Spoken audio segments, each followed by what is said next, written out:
মাদ্রাসাগুলিতে যখন সন্তানকে দেওয়ার নিয়ত করবেন, তাওয়াক্কালতু আলাল্লাহ, রিজিকের মালিক এক আল্লাহ তাআলা, এর উপরে আপনার বিশ্বাস স্থাপন করতে হবে। যদি তার উপরে আপনার বিশ্বাস অটল অবিচল, এর উপরে আপনার ঈমান ঠিক থাকে, তাহলেই আপনি সন্তানকে মাদ্রাসায় পড়াতে পারবেন। আর যদি এই বিষয়টা আপনার ঈমানের ভিতরে দুর্বলতা থাকে, আপনার সন্তান মাদ্রাসায় পড়বে ঠিকই, কিন্তু কয়েকদিন পরে আপনার ঈমানের ভিতরে দুর্বলতা থাকার কারণে, আপনার নিয়াতের ভিতরে দুর্বলতা থাকার কারণে, আপনার চিন্তা চেতনার ভিতরে দুর্বলতা থাকার কারণে 1 বছর 2 বছর পরে সন্তানটা আর মাদ্রাসায় টেকে না। 7 নম্বর আয়াতে কারিমা তেলাওয়াত করেছি।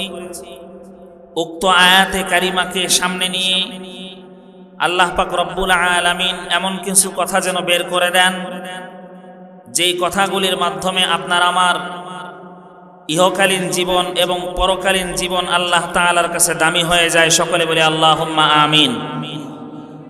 মুহতারাম হাজিরিন, আমাদের সকলের কাছে মোটামুটি পরিচিত সূরা, যে কোরআনে কারিমের ভিতরে যতগুলি সূরা আছে 114টা সূরার মধ্যে সূরায়ে কাহাফ, এটা আমাদের পরিচিত সূরা। কথা কয় না? পরিচিত সূরা নাকি অপরিচিত সূরা? পরিচিত সূরা। এই সূরায়ে কাহাফের 107 নম্বর আয়াতের ভিতরে আল্লাহ পাক রব্বুল আলামিন সুন্দরভাবে এই দুনিয়ার মানুষদেরকে বলতেছেন, ইন্নাল্লাযীনা আমানু ওয়া আমিলুস সালিহাতি কানাত লাহুম জান্নাতুল ফিরদাউসি নুজুলা। আল্লাহ পাক রব্বুল আলামিন বলতেছেন যে অবশ্যই যেই সকল বান্দারা ঈমানদার এবং আমলে সালেহ করে, আল্লাহ পাক রব্বুল আলামিন তাদেরকে জান্নাতুল ফিরদাউসের বাসিন্দা বানায়া দিবেন। সুবহানাল্লাহ। তাহলে জান্নাতুল ফিরদাউসের বাসিন্দা হওয়ার জন্য আমি আপনাদের থেকে আয়াতের তরজমার মাধ্যমে পরীক্ষা নিতে চাই, আপনাদের মনোযোগ আছে কিনা। আল্লাহ পাক রব্বুল আলামিন আপনাকে আমাকে জান্নাতুল ফিরদাউসের বাসিন্দা বানানোর জন্য এই আয়াতে কারিমার ভিতরে শর্ত লাগায়া দিলেন কয়টা? জোরে আওয়াজ দিয়া বলেন কয়টা?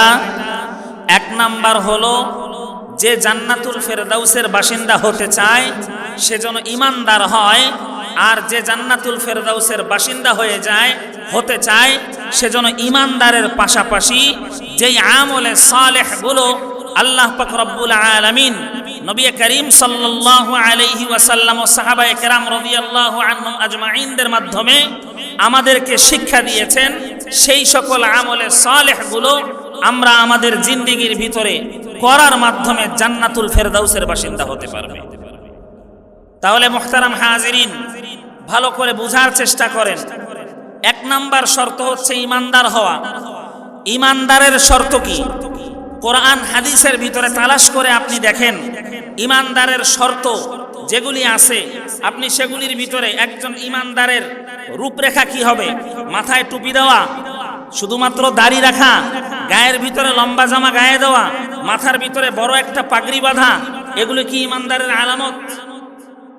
এগুলি ঈমানদার ছাড়াও ভিন্ন ব্যক্তিরাও পড়তে পারে, কিন্তু আমরা তো আজকে মনে করি মাথার ভিতরে টুপি দিলাম, গায়ের ভিতরে বড় একটা পাঞ্জাবি লাগাইলাম, মাথার ভিতরে সুন্দরভাবে জুমার দিন একটা পাগড়ি বাঁধলাম, জুমার সময় যখন আসলো তখন সুন্দরভাবে বাজার থেকে দামি আতর কিনে নিয়ে আসা সেই আতর শরীরের ভিতরে লাগাইলাম।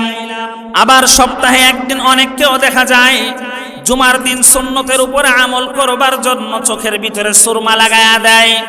এরপরে অনেক ভাইকে এমনও দেখা যায় সারা বছর নামাজ কালামের কোনো ধার ধারে না, কোরআন সুন্নাহর কোনো ধার ধারে না, কিন্তু ঈদের দিন যখন আসে বড় একটা জায়নামাজ নিয়া, এরপরে সুন্নতি কায়দায় নিজেকে কিছুটা সাজাইয়া ঈদগাহের ভিতরে গিয়া ওই ঈদগাহের ভিতরে নিজেকে সবচাইতে বড় ঈমানদার বলে পরিচয় দেয়। কথা কোন ঠিক কিনা? বলে ঈমানদারের পরিচয় কি? এটাই আল্লাহ পাক রব্বুল আলামিন আপনাকে আমাকে বুঝানোর জন্য কোরআনে কারিমের ভিতরে ঈমানদারের পরিচয় অনেক জায়গায় তুলে ধরেছেন। বেশি আলোচনা করবার সময় নাই। আপনার আমার পরিচিত সূরা সূরায়ে বাকারা, এই সূরায়ে বাকারার ভিতরে আল্লাহ পাক রব্বুল আলামিন একদম প্রথম দিকে ইমানদারের কিছু গুণাবলী তুলে ধরেছেন। সেই জায়গার ভিতরে আল্লাহ তাআলা বলেন, আল্লাযীনা ইউমিনুনা বিল গায়বি ওয়া ইউকিমুনাস সালাহ ওয়া মিম্মা রাযাকনাহুম ইউনফিকুন। আল্লাহ পাক রব্বুল আলামিন এই জায়গার ভিতরে ইমানদারের যতগুলি গুণাবলী তুলে ধরেছেন, তার মধ্যে এক নাম্বার হলো গায়েবের প্রতি বিশ্বাস স্থাপন করা। কথা কোন ঠিক কিনা?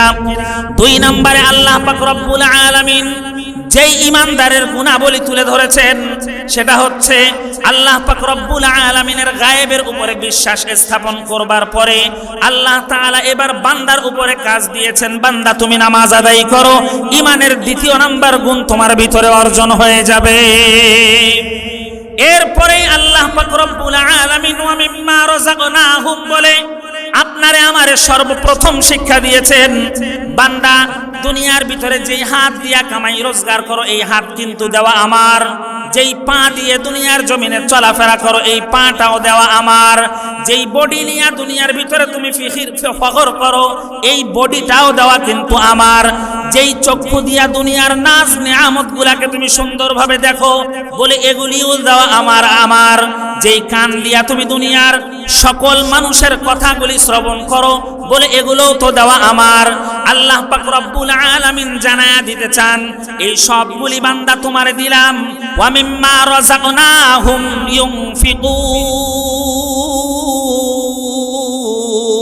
ইউনফিকুন।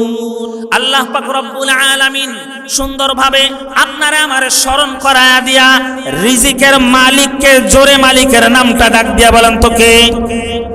রিজিকের মালিক কে বলেন? রিজিক আপনাকে আমার জন্য বরাদ্দ করেন কে?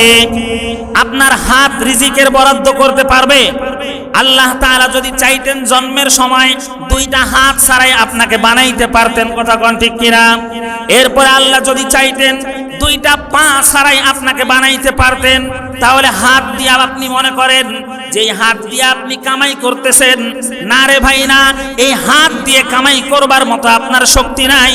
যতক্ষণ পর্যন্ত আল্লাহ পাক রব্বুল আলামিন আপনার বরাদ্দের ভিতরে রিজিকের বরাদ্দ দিবে না ততক্ষণ পর্যন্ত আপনি আপনার হাত দিয়ে কামাই করতে পারবেন না। এই জন্য বলেন তো দেখি রিজিকের জিম্মাদারি কার হাতে? আল্লাহ তাআলার হাতে। কিন্তু সেই বিশ্বাস আমাদের উঠে গেছে আজকে। এই পয়েন্টটা নিয়ে শুধুমাত্র আমি আপনাদের সামনে আলোচনা করতে চাচ্ছি, যেহেতু মাদ্রাসার একটা ইসলাহি প্রোগ্রাম, যাতে করে একটা আলোচনার মাধ্যমে আপনার আমার অনেকগুলি বিষয় ইসলাহ হয়ে যায়। বিষয়টা এমন নয়, বরং একটা বিষয়ে আলোচনা করব, সেই বিষয়ে যদি সমস্যা থাকে সেই বিষয়টার জন্য আপনার আমার ভিতর থেকে ইসলাহ হয়ে যায়। কথা কোন ঠিক কিনা? আজকে আমরা যখন সন্তানকে মাদ্রাসায় পড়াই তখন আমাদের উপরে এটার ইখলাস থাকে না, এই চিন্তা চেতনা, এই ঈমান আপনার আমার ভিতর থেকে উঠে যায়। যখন জামিয়া সিদ্দিকিয়া উত্তর বাবুপাড়া মাদ্রাসার ভিতরে অত্র এলাকার কোন একজন মানুষ তার সন্তানকে ভর্তি করানোর চিন্তা ভাবনা করে, তখন তার মাথার ভিতরে এই চিন্তার পাশাপাশি আরেকটা চিন্তাও ঢুকে যায় যে এই মাদ্রাসাগুলোর ভিতরে দিব, আমার সন্তান খাবে কি? কথা কয় না, আমার সন্তান জীবনে করবে কি? কারণ এগুলো মাদ্রাসায় পড়ে তো সরকারি চাকরি পাওয়া যায় না, তাহলে আমার সন্তান না খেয়ে মরবে। আসলে বলেন তো, এগুলি মাদ্রাসায় পড়ার কারণে রিজিক বন্ধ হয় নাকি আসমান থেকে রিজিকের ব্যবস্থা হয়ে যায়? আসমান থেকে রিজিকের ব্যবস্থা হয়ে যায়।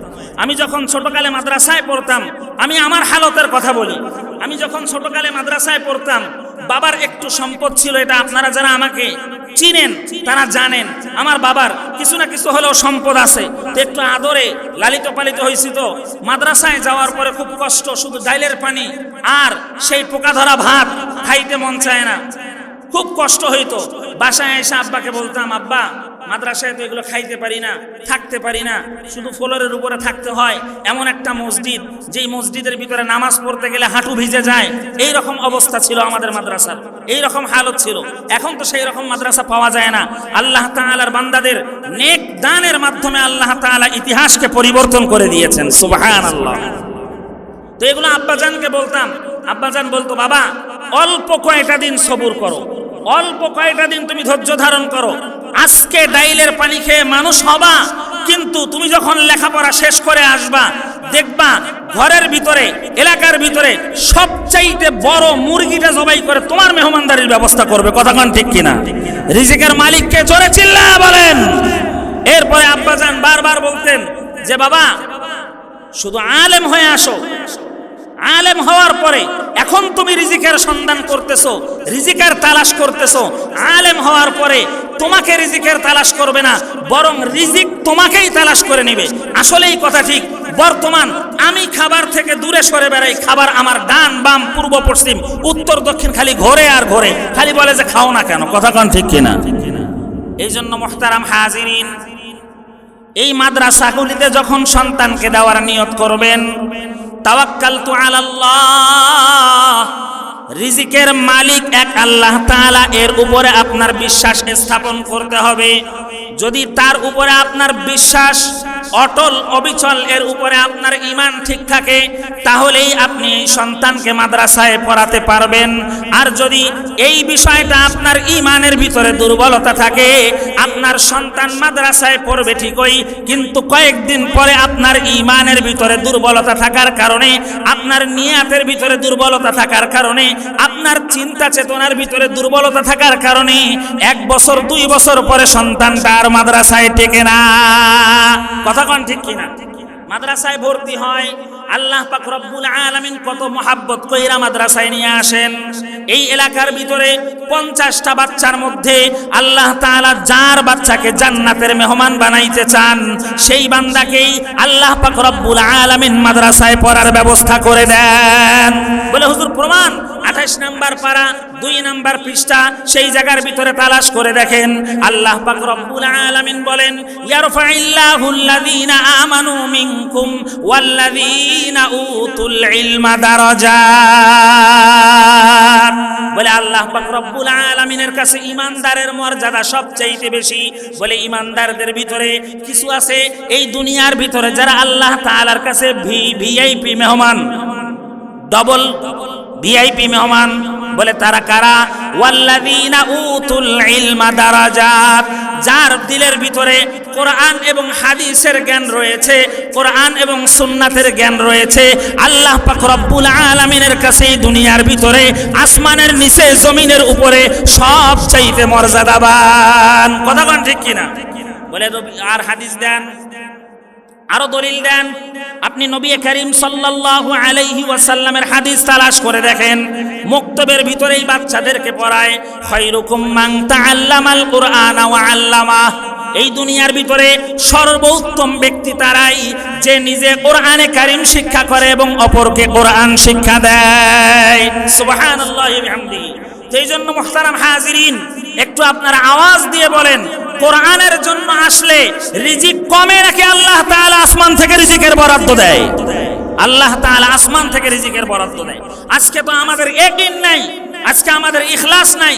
আজকে সন্তানকে নিয়ে শুধুমাত্র রিজিকের পিছনে চিন্তা করে আমরা সন্তানগুলিকে বিভিন্ন জায়গায় দিয়ে দেই। এরপরে যখন সন্তান বড় হয়ে যায়, সন্তানের দুনিয়ার প্রতি মহাব্বত জমে যায়, তখন ওই সন্তান হাদিসের ভাষা অনুযায়ী পিতামাতার খেদমত করতে চায় না, বরং পিতামাতার খেদমতের বদলে পিতামাতাকে বৃদ্ধাশ্রমে পাঠায় দেন। কথা কোন ঠিক কিনা? আজকে আমাদের নিয়ত ঠিক নাই, সন্তানকে মাদ্রাসায় ভর্তি হলেও টিকে না। কারণ কি? আজকে আমাদের এগুলোতে সমস্যা, গোড়ায় সমস্যা, বাবা মায়ের নিয়তের ভিতরে সমস্যা। শুধু তাই নয়, এই সন্তান যখন বাসায় যায়, বাসায় যাওয়ার পরে দেখবেন যে সেই জায়গার ভিতরে সন্তান তার ইলমে ওয়াহিকে, ইলমে ওয়াহির নূরকে, কোরআনের নূরকে, নবীর সুন্নতের নূরকে চেহারার ভিতরে ধরে রাখবে, সেই রকম কোনো পরিবেশ পায় না, সেই রকম কোনো পরিবেশ পায় না। কারণ ঘরের ভিতরে যখন যায়, বাবাই মুসলমান, পরিচয়ে মুসলমান, কিন্তু বাবা ইস্তেনজা কইরা পানি নেওয়ার খবর নাই, কথা কয় না। এরকম মাদ্রাসার ছাত্রদের বাবা আছে না নাই বলেন? আবার সন্তানকে হাফেজে কোরআন বানাইছে, বাবা যুবকদের আড্ডায় গিয়া দোকানের পারে চায়ের দোকানে বৈশা হাফেজে কোরআনের বাবা মানুষের সামনে সিগারেট টানে। কথা কোন ঠিক কিনা? হাফেজে কোরআনের বাবার হাতের ভিতরে গাজার কলকিও দেখা যায়। কথা কোন ঠিক কিনা? এই জন্য সন্তানের দ্বারা কোনো ফায়দা হয় না। বলে ঘরের ভিতরে যাবে সন্তান, বলে মা বোনরা ঘরের ভিতরে বিশাল বড় একটা পর্দা লাগায় রাখছে, স্টার জলসা, জি বাংলা ছাড়া মাদের রাত্রি কাটে না, কথা কয় না।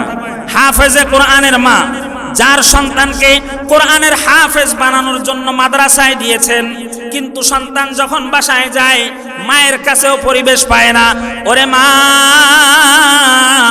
আপনারে ডাক দিয়া বলি, খাজা কুতুবউদ্দিন বখতিয়ার কাকি রহমাতুল্লাহি আলাইহি নামে এই পৃথিবীর ভিতরে বড় আল্লাহওয়ালা একজন বুজুর্গ মানুষ ছিলেন। এই খাজা কুতুবউদ্দিন বখতিয়ার কাকি রহমাতুল্লাহি আলাইহি তেনার আম্মা তেনাকে নিয়ে গেছেন মাদ্রাসায় ভর্তি করানোর জন্য। মাদ্রাসায় ভর্তি করানোর জন্য নিয়ে যাওয়ার পরে মাদ্রাসার ফর্ম ফিল আপ করার পরে হুজুরের কাছে নিয়ে গেছেন। যাওয়ার পরে বলতেছেন, উস্তাদজি আমার সন্তানকে আপনার কাছে কোরআন শিক্ষা দেওয়ার জন্য নিয়ে আসলাম, একটু মেহেরবানি করে আজকে প্রথম দিন আউযু বিল্লাহর বিসমিল্লাহ পড়ায়া দেন, বাদ বাকি পড়া আস্তে আস্তে আসবে, এরপরে মাদ্রাসার ভিতরে পড়বে। ভালো করে মনোযোগ দিয়ে শুনবেন। খাজা কুতুবউদ্দিন বখতিয়ার কাকি রহমাতুল্লাহি আলাইহিকে ওস্তাদের সামনে বসায়া দিছে। ওস্তাদ এবার বলতেছে, খাজা যাও সুন্দরভাবে উজু কইরা আসো। বলে ওস্তাদ উজু তো জানি না। এরপরে গিয়া উজু সুন্দরভাবে শিখায়া দিছে, মা উজু করায়া দিছে। উজু করার পরে ওস্তাদের সামনে আয়েশা যখন বসছে, ওস্তাদ এবার জবান দিয়া বলতেছেন, বলো আউযু বিল্লাহি মিনাশ শাইতানির রাজিম, বিসমিল্লাহির রহমানির রহিম। ওস্তাদ শুধুমাত্র এতটুকু বলছে। খাজা কুতুবউদ্দিন বখতিয়ার কাকি রহমাতুল্লাহি আলাইহি ওস্তাদের মুখে মুখে আউযু বিল্লাহ বলছে, বিসমিল্লাহ বলছে। এরপরে খাজা মিয়ার থামে না। আউযু বিল্লাহ বিসমিল্লাহ পড়ার পরে সূরা ফাতিহা বলতেছে। আল্লাহু আকবার, জোরে বলেন।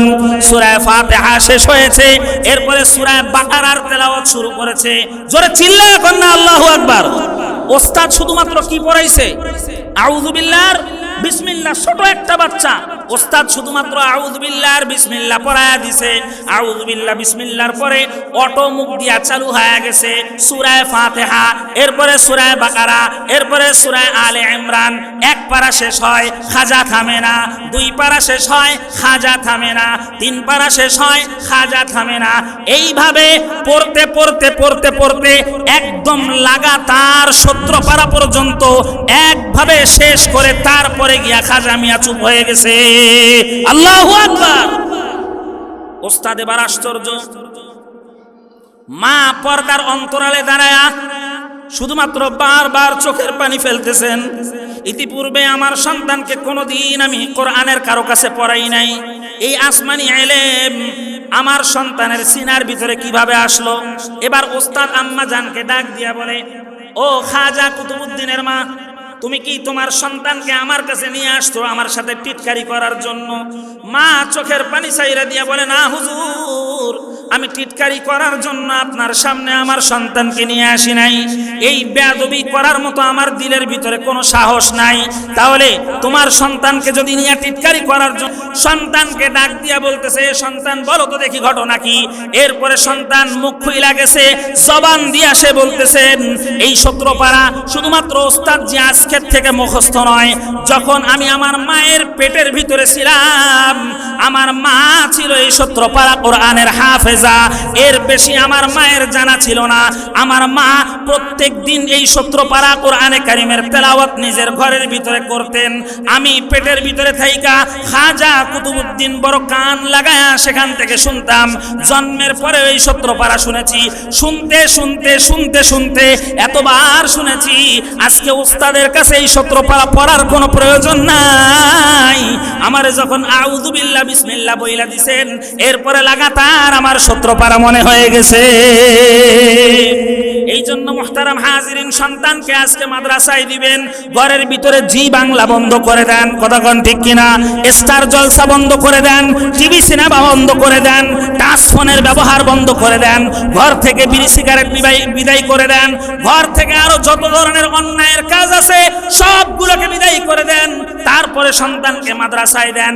এগুলি যদি বিদায় করতে না পারেন, সন্তান সামনে নিয়ে কোরআনে কারিমের কপি নিয়ে পড়বে ঠিকই, কিন্তু সন্তানের দিল যাবে ওই স্টার জলসার ভিতরে। আজকে স্টার জলসা আপনি আপনার ঘরের ভিতরে পর্দা লাগায়া কত সুন্দর করে শুয়ে দেখেন, আপনার সন্তান কয়েকদিন পরে এক হাত একটা মোবাইল কিনা চাবে আপনার কাছে, কারণ সে চায় এই স্টার জলসা শুধুমাত্র ঘরের ভিতরে থাক। এটার জন্য সে পক্ষে নয়, সে চায় কোরআন যেমন তার সিনার ভিতরে সংরক্ষিত, একটা মোবাইলের মাধ্যমে স্টার জলসাও যেন তার সিনার ভিতরে সংরক্ষিত হয়ে যায়। কথা বলেন ঠিক কিনা? এই জন্য মুহতারাম হাজিরিন, রিজিকের উপরে আমাদের ফয়সালা ইখলাস এটা উঠে যাওয়ার কারণে আজকে দেখেন আমরা আমাদের সন্তানগুলোকে অনেকেই মাদ্রাসায় দেওয়ার পরেও মানুষ বানাইতে পারতেছি না। আবার অনেকে আছে মাদ্রাসায় দেয় সন্তানকে, কিন্তু দেওয়ার পরে লাগামটা টাইনা নিজের হাতের ভিতরে রাখে। কথা কয় না? মাদ্রাসায় সন্তানকে দিছে, এবার ওস্তাদ যদি একটা গালিও দেয়, তারপরে ওস্তাদকে জবাবদিহির কাতারে দাঁড় করায়, বলে আমার সন্তানকে গালি দিলেন কেন? কথা কয় না? ওস্তাদের যদি শাসনের প্রয়োজন হয়, তাহলে ওস্তাদ যখন শাসন করে, মা বাবা আইসা ওস্তাদরে ধইরা ফেলায়, আমার সন্তানকে শাসন করলেন কেন? এর মুসলমান ভালো করে মনে রাখা দরকার, এই কোরআনের শুরু লগ্ন যেই সময়ে পয়গম্বর সাল্লাল্লাহু আলাইহি ওয়াসাল্লামের উপরে আল্লাহ তাআলা কোরআন নাজিল করেছেন, সেই নুজুলে কোরআনের ইতিহাস দেখেন। যার জন্য আল্লাহ তাআলা এত সুন্দর জান্নাত বানাইছেন, যার শানে সারা দুনিয়ায় প্রশংসা হবে, যেই আল্লাহর নবীর জন্য আল্লাহ পাক রব্বুল আলামিন এত সুন্দর আসমান বানাইলেন, এত সুন্দর জমিন বানাইলেন, যার প্রশংসা করবার জন্য তোমারে আমারে তার উম্মত বানায়া দিলেন। কথা কোন ঠিক কিনা? সেই নবীর উপরে যখন কোরআন নাজিল হয়েছে, নবী এসি ঘরে শুয়েছিল। কথা কয় না? এসি ঘরে শুয়েছিল, কাচ্চি বিরিয়ানি খাইতেছিল। কথা কয় না? ক্ষুধার্ত অবস্থায় ছিল, অনাহার অবস্থায় ছিল, এমন এক পাহাড়ের ভিতরে, এমন এক পাহাড়ের উঁচুতে ছিলেন। এর মুসলমান, যদি আল্লাহ তাআলা যাওয়ার তৌফিক দেয়, গিয়া যদি দেখেন চোখের পানি ধরে রাখার মতো নয়। বর্তমান তো উঠার জন্য কত সুন্দর সিঁড়ির ব্যবস্থা করে দিয়েছেন। নবীজির যুগের ভিতরে সেই সময় কোনো সিঁড়ি ছিল না। আল্লাহর নবী সাল্লাল্লাহু আলাইহি ওয়াসাল্লাম কিভাবে কত কষ্ট করে হাত দিয়া ধরে, পা দিয়া কত সুন্দর করে ধরে, আল্লাহর নবী সাল্লাল্লাহু আলাইহি ওয়াসাল্লাম কত কষ্ট করে পাহাড়ের উপরে উঠেছেন। সেই জায়গার ভিতরে কোরআন নাজিল হয়েছে। জিবরাইল আলাইহিস সালাম এসে বলে, নবী পড়েন। নবী করিম সাল্লাল্লাহু আলাইহি ওয়াসাল্লাম বলে যে না, আমি পড়তে জানি না। জিবরাইল আলাইহিস সালাম এমন ভাবে নবীজিরে ধইরা চাপ মারছেন, পরবর্তীতে নবীজি বলেন যে সেই সময় আমার মনে হয়েছিল আমার শরীরের সবগুলি হাড় গোড় ভেঙে টুকরা টুকরা হয়ে যাবে। কথা বলেন ঠিক কিনা? এই ইতিহাস আপনারা জানেন, শুধুমাত্র আপনাদেরকে মনে করায় দিতে চাই, এই কোরআন নাজিলের জন্য, কোরআনকে সিনার ভিতরে বসাইবার জন্য আল্লাহ তাআলা তার নবীকে পর্যন্ত ছাড় দেন নাই, কষ্টের মালা পরাইছেন। কথা কন ঠিক কিনা? আর আপনি আপনার সন্তানকে কোরআনে কারিমের জন্য পাঠাবেন, যেই কোরআনের জন্য আল্লাহ পাক রব্বুল আলামিন ৬,২৩৬ তলা জান্নাতের মালিক আপনারে বানাবেন। সেই সন্তানের জন্য, সেই কোরআনের জন্য আপনি আরাম তালাশ করবেন। খোদার কসম কইরা বইলা যায়, কোরআনের ইবারত ২-৪ দিনের জন্য শিখতে পারে, কিন্তু কোরআনের নূর তার হাসিল হওয়ার মাধ্যমে আল্লাহ তাআলার জান্নাত পাওয়া সম্ভব নয়। কথা কোন ঠিক কিনা? এই জন্য সন্তানকে মাদ্রাসায় দিবেন, লাগাম ওস্তাদের হাতে ছাইরা দিবেন। হুজুর সন্তানকে পড়াইবার জন্য দিলাম, আপনার যেমনি ইচ্ছা আপনি তেমনে বানান। একটা ঘটনা মনে পইরা গেল। এই পৃথিবীর ভিতরে আরেকজন বড় বুজুর্গ মানুষ ছিলেন, যার নাম হযরত বাইজিদ বোস্তামি রাহমাতুল্লাহি আলাইহি। নাম শুনছেন? নাম শুনেন নাই আপনারা? আপনাদের অসুবিধা হচ্ছে? অসুবিধা হলে বলেন, আমি ছেড়ে দিয়ে পরের আলোচককে ডাক দিই। মনোযোগ সহকারে শুনবেন তো ইনশাআল্লাহ। বাইজিদ বোস্তামি রাহমাতুল্লাহি আলাইহি শৈশবকালে তার আব্বাজান দুনিয়ার জমিন থেকে বিদায় নিয়ে চলে গেছে। বাইজিদ বোস্তামি রাহমাতুল্লাহি আলাইহির আম্মা মনে মনে নিয়ত করছে, এই সন্তানকে আমি কোরআনের হাফেজ বানাবো, আলেম বানাবো। সন্তান যখন একটু বড় হয়ে গেছে, এরপরে সন্তানকে নিয়ে গেছে মাদ্রাসায় ভর্তি করাইছে। করানোর পরে সন্তানের দিকে ডাক দিয়া বলছে, বাইজিদ, তোমার আব্বার কাছে আমি ওয়াদা করেছি, হাফেজ হওয়া ছাড়া, আলেম হওয়া ছাড়া আমি তোমার চেহারা দেখতে চাই না। তুমি হাফেজ হবা, আলেম হবা, তারপরে মাদ্রাসা থেকে বের হবা। এরপরে ওস্তাদের কাছে বুঝাই দিছেন। যাওয়ার পরে ওস্তাদকে ডাক দিয়া বলছেন, ও ওস্তাদ, বাইজিদকে আপনাদের হাতের ভিতরে ইলম শিক্ষার জন্য তুলে দিয়ে গেলাম। বাইজিদকে 2-4 দিন পরে ছুটি দেওয়ার কোনো প্রয়োজন নাই। যতক্ষণ পর্যন্ত আমার বাইজিদ কোরআনের হাফেজ আলেম হইতে পারে নাই, ততক্ষণ পর্যন্ত আমার বাইজিদকে ছুটি দিবেন না। আল্লাহু আকবার। এমন মা চাই আমরা এই যুগের ভিতরে, যেই যুগের ভিতরে বাইজিদের মতো একটা সন্তান মাদ্রাসায় দিবে, যেই সন্তান মাদ্রাসার ভিতরে কোরআন হাদিস পড়ে কাদিয়ানীদের বিরুদ্ধে কথা বলবে, হিজবুত তাওহীদের বিরুদ্ধে কথা বলবে। কথা কোন ঠিক কিনা? মুহতারাম হাজিরিন, আজকে অনেক আলেম হয়েছে ঠিকই, কোরআন শিখেছে ঠিকই, কিন্তু কোরআন তাদের কণ্ঠনালী পার হয় না। বাতিলের বিরুদ্ধে তার দিল কথা বলার জন্য চায় না। এই যে সূরা নাসের বিরোধিতা করলো, কোরআনে কারিমের একবারে এমন তরজামা করেছে বাউল সম্প্রদায়, যেই তরজামা পুরা মুসলিম জাতির জন্য লজ্জাজনক। কথা কোন ঠিক কিনা? করার পরেও মুসলমানদের ঈমান এতটাই দুর্বল, এতটাই দুর্বল যে আল্লাহ তাআলার নামে কটূক্তি করে, নবী করিম সাল্লাল্লাহু আলাইহি ওয়াসাল্লামের চরিত্রকে নিয়ে কথা বলে, কোরআনের বিরুদ্ধাচরণ করে। তারা বাংলার জমিনে বুক ফুলিয়ে ঘুরে বেড়ায়, আর মুমিন মুসলমানদেরকে জেলের ভিতরে থাকতে হয়। কথা কোন ঠিক কিনা? মুহতারাম হাজিরিন, আল কোরআনের আলো সংসদে জালো, ইসলামের শত্রুরা হুঁশিয়ার সাবধান। তাকবীর। মুহতারাম হাজিরিন, পরিষ্কার ভাষায় বলতে চাই, কথার ভিতরে কোনো জড়তা নাই, আওয়াজের ভিতরে বিন্দু পরিমাণ ভয় নাই। আমরা সাধারণ মুসলমান, 2-4 ওয়াক্ত নামাজ আমাদের কম হতে পারে, রমজান মাসে রোজা 2-4টা আমাদের থেকে কম হতে পারে, কিন্তু আল্লাহ তাআলাকে মহব্বত করার ব্যাপারে, কোরআনকে মহব্বত করার ব্যাপারে কোনো অন্যায়কারীর সঙ্গে আমাদের আপোষ হবে না, আপোষ হবে না, আপোষ হবে না। কথা কোন ঠিক কিনা? এই জন্য বাউল সম্প্রদায় আজকে তাদের বাক স্বাধীনতা বলে যে তারা বাক স্বাধীনতা পাইছে, তাদেরকে নাকি কথা বলার স্বাধীনতা দেওয়া হয়েছে। কথা বলার স্বাধীনতা যদি তোমরা পেয়ে থাকো, আমরা এদেশের ভিতরে ভাড়াটিয়া হিসেবে থাকি না। বন্যার পানিতে মুসলমান এই দেশের ভিতরে ভেসে আসে নাই। 90% মুসলমানের দেশ এই দেশের মুসলমান, তারা যেইভাবে ট্যাক্স দিয়ে থাকে মুসলমানরাও ট্যাক্স দিয়ে থাকে। কথা কোন ঠিক কিনা? এই জন্য আমরা 90% মুসলমানের দেশ থেকে পরিষ্কার ভাষায় জানায়া দিতে চাই, এই দেশের ভিতরে 90% মুসলমানের দেশ, যেই দেশের ভিতরে ফজরের আজানের মাধ্যমে সূর্য উদিত হয়, মাগরিবের আজানের মাধ্যমে সূর্য ডুবে, সেই দেশের ভিতরে আল কোরআনকে নিয়ে অবমাননা করবে, আল্লাহ আল্লাহ রসুলকে নিয়ে কটূক্তি করবে। বাংলার আইন যদি তার বিচার করতে ব্যর্থ হয়, বাংলার মুসলমান তার জিহ্বা টেনে ছিঁড়ে ফেলবে বাংলার জমিনে। কথা কোন ঠিক কিনা? মুহতারাম হাজিরিন, আজকে তাদেরকে কিছু না বলতে বলতে তাদের কলিজা এত বেশি বেড়ে গেছে, এত বেশি বেড়ে গেছে, আজকে মুসলমানদের বিরুদ্ধেও কথা বলা শুরু করেছে। আহা, বাউল বা ওয়াও লাম লেখা নেটের ভিতরে সার্চ দেন, আরবিতে লেখা, একজন মুমিন মুসলমানের প্রস্রাবের যতটা মূল্য আছে তাদের সেই পরিমাণ মূল্যও নাই। কথা কোন ঠিক কিনা? মুহতারাম হাজিরিন, তাদের বিষয়ে বলতে গেলে এই সংক্ষিপ্ত সময়ের ভিতরে আমার বলা সম্ভব নয়। শুধুমাত্র এতটুকুন আপনার কাছে শেষ আরজি জানায়া যেতে চাই, এমন একটা সন্তান বানান যেই সন্তান কোরআনের পক্ষে থাকবে, যেই সন্তান আল্লাহর পক্ষে লড়বে, যেই সন্তান রসুলের মহব্বতে লড়বে, যেই সন্তান আল্লাহ পাক রব্বুল আলামিনের জন্য লড়বে। কথা কোন ঠিক কিনা? তো মুহতারাম হাজিরিন, এমন একটা সন্তান মাদ্রাসায় সেইভাবে ছাইরা দেন।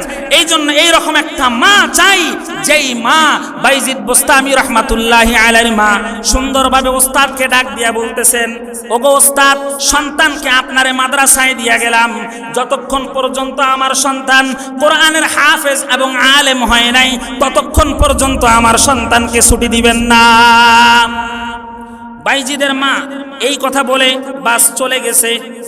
কয়েকদিন পরে বাইজিদের ছোট বাচ্চা বড় দিলের ভিতরে শখ জাগছে মায়ের চেহারাখানা দেখার।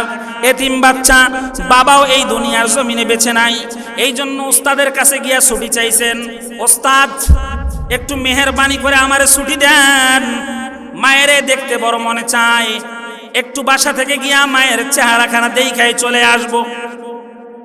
ওস্তাদ বলতেছে, তোমার মায়ের পক্ষ থেকে তোমারে ছুটি দেওয়া নিষেধ, তারপরেও তুমি যখন ছুটি চাইতেছো তোমার একটা শর্ত দেই, কোরআনের অর্ধেক জায়গা দেখায়া দিছে, এই অর্ধেক জায়গা তুমি যদি মুখস্থ করে আসতে পারো তাহলেই তোমারে ছুটি দিব। যেই অর্ধেক জায়গা মুখস্থ করার জন্য কমাস কম 2 থেকে 3 বছর সময়ের প্রয়োজন। হযরত বাইজিদ বোস্তামি রহমাতুল্লাহি আলাইহি অল্প কয়েকদিনে, মাত্র 5-7 দিনের মধ্যে এই 15 পারা কোরআনে কারীম হেফজ করে ফেলেছেন। করার পরে উস্তাদকে গিয়ে বলতেছেন, উস্তাদ, যেই পর্যন্ত আপনি মেকদার দিয়েছিলেন আমার মুখস্থ হয়ে গেছে, শোনেন। উস্তাদরে শুনায়া দিছে। উস্তাদ ওয়াদা মতো এবার ছুটি দিয়ে দিছে। বাইজিদ বোস্তামি রহমাতুল্লাহি আলাইহি বাড়িতে গেছেন। সারা রাত রাস্তার ভিতরে হাইটা, অনেক দূর বাড়ি, দিনের ভিতরে রাস্তার ভিতরে হাইটা, বাস সন্ধ্যাবেলায় বাসায় গেছেন। যাওয়ার পরে গেটের সামনে দাঁড়াইছেন। দাঁড়ানোর পরে আম্মাজানকে সালাম দিছেন, আসসালামু আলাইকুম ওয়া রাহমাতুল্লাহ।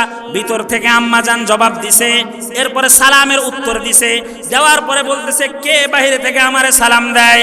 বাইজিদ এবার বলতেছে, ওগো মা, আমি তোমার কলিজার টুকরা সন্তান বাইজিদ, তুমি আমারে অনেক দিন হয় মাদ্রাসায় দিয়ে আসছো, তোমার চেহারাখানা অনেক দিন থেকে দেখি নাই, তোমার এক নজর দেখার জন্য আমি মাদ্রাসার থেকে বাসায় আসছি। মা ঘরের ভিতর থেকে বলতেছে, তুমি কোন বাইজিদ? আমি তোমারে চিনি না, আমি তো এমন একজন বাইজিদের মা যেই বাইজিদকে আমি মাদ্রাসার ভিতরে একবার রেখে আসছি, পরিপূর্ণ হাফেজ এবং পরিপূর্ণ আলেম না হওয়া পর্যন্ত আমি তার চেহারা এক নজরের জন্য দেখতে চাই না। আল্লাহু আকবার বলেন, আল্লাহু আকবার। বাইজিদ বোস্তামি রহমাতুল্লাহি আলাইহির মা যখন এই জবাব দিয়ে দিছে, বাইজিদ বোস্তামি রহমাতুল্লাহি আলাইহি সারা রাত দরজার সামনে দাঁড়ায় ছিল, মা দরজা খুলে নাই। বাইজিদ বোস্তামি রহমাতুল্লাহি আলাইহি চোখের পানি ফালাইতে ফালাইতে মাদ্রাসায় ঘুরে গেছেন। যাওয়ার পরে ওস্তাদকে বলছেন, ওস্তাদ, বাসায় গেছিলাম, এই হালত, আমার আম্মা জান আমার সঙ্গে এই ব্যবহার করছে।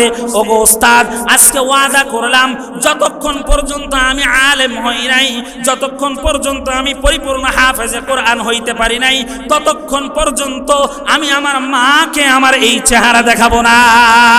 এরপরে বাইজিদ বোস্তামি রহমাতুল্লাহি আলাইহি দীর্ঘ সময় লেখাপড়া করে, প্রায় 15-20 বছর লেখাপড়া করে হাফেজে কোরআন হয়েছে। কোরআনে কারীমের পরিপূর্ণ জ্ঞান অর্জন করেছে, হাদিসের পরিপূর্ণ জ্ঞান অর্জন করেছে।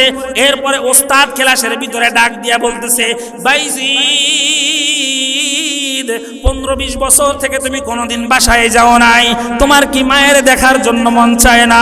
বাইজিদ চোখের পানি ছাইরা দিয়া বলে, বড় মন চায়, কিন্তু ইলমে দ্বীনের এই পিপাসার কারণে আমি আমার মায়ের চেহারাটা পর্যন্ত আজ পর্যন্ত দেখতে পারি নাই।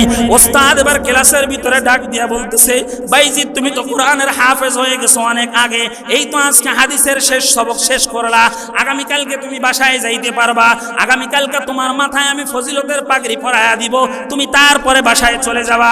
এই কথা বলে ওস্তাদ ক্লাস ছুটি দিয়া দিছে।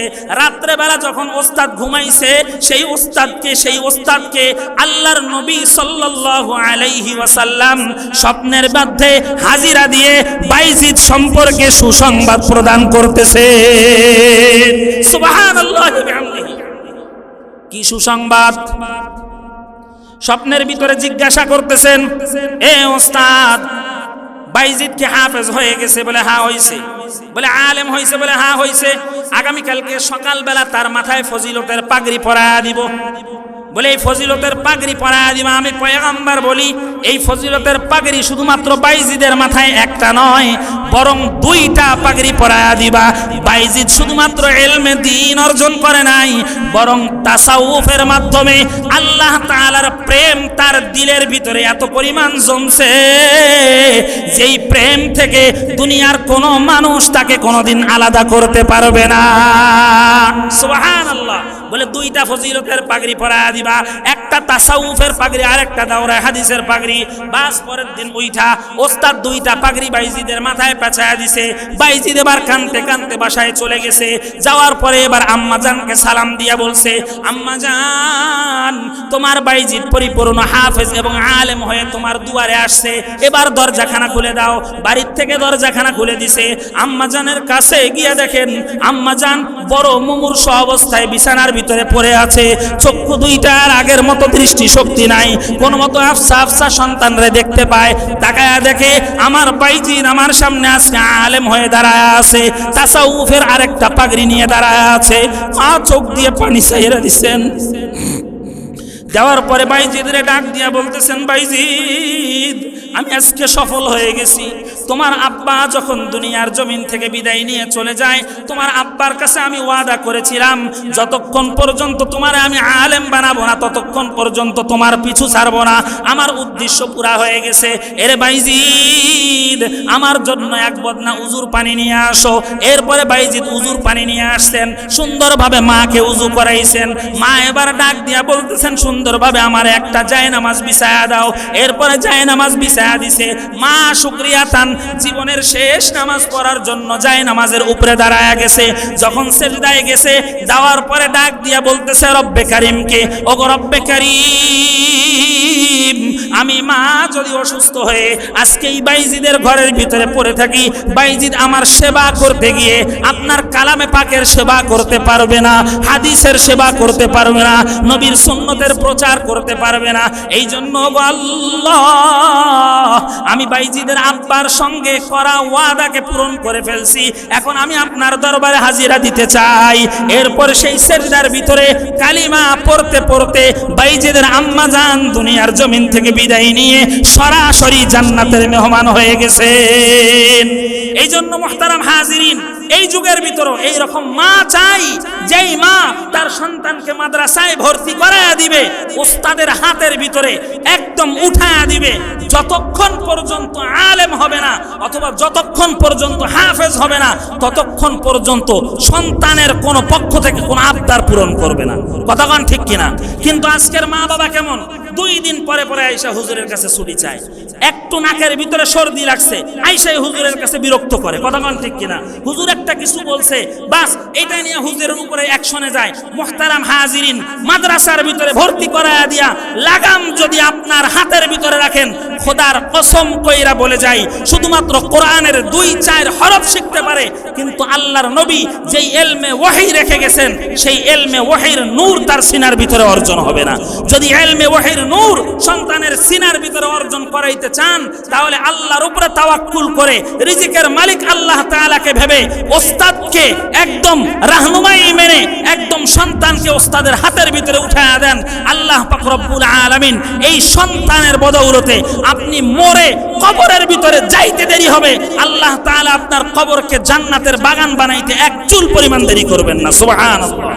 মুহতারাম হাজিরিন, যতটুকুন কথাবার্তা বললাম, আল্লাহ পাক রব্বুল আলামিন আমাদের সকলকে উক্ত কথাগুলি আমলের নিয়তে আমরা শুনেছি, আল্লাহ তাআলা আমল করার আমাদেরকে তৌফিক দান করুক। সকলে বলে আমিন। ওয়া আখিরু দাওয়ানা আনিল হামদুলিল্লাহি রাব্বিল আলামিন।